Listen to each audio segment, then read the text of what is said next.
Let's talk about this project a little bit and why you may want to do this yourself. Well, Valvetronic has a brand new exhaust for this car that's definitely going to change that. The install is pretty straightforward, and so I'm going to take you through every step so you can do this install yourself. This work is going to require a jack or jack stands or quick jacks or something similar. Do not do this with just a jack alone. Don't bet your life on a 50-cent part, all right? Make sure to check out something like quick jacks as well.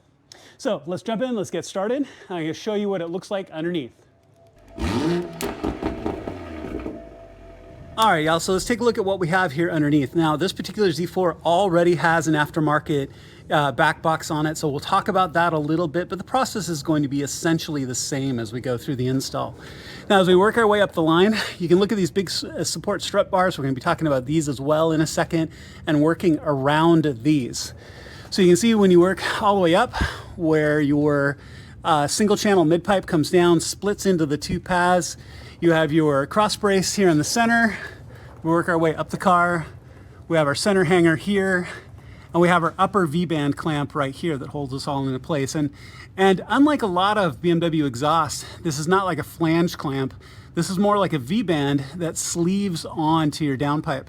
So getting this off, it's not hard. It just can be a little bit of a challenge to wiggle this down and off your downpipe, but we'll work all of that out. Now, the first thing you want to make sure to do is give this all time to cool down. Right now, the exhaust line is still pretty warm, but I wanted to show you what this looks like before we jump into it. The very first thing we're going to do is take this cross brace off. These should be 12mm bolts.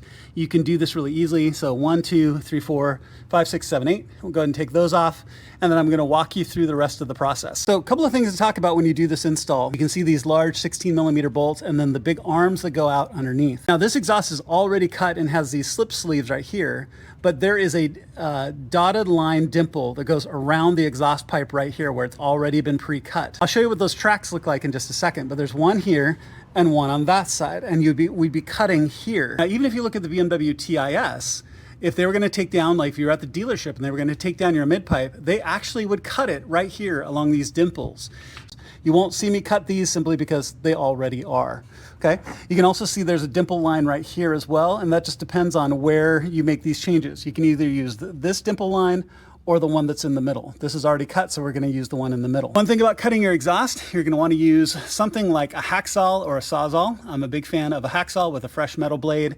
Always wear eye protection. You don't want to get hot metal into your face. Ask me how, I know how. So make sure to wear a face shield and or eye protection. I recommend a face shield.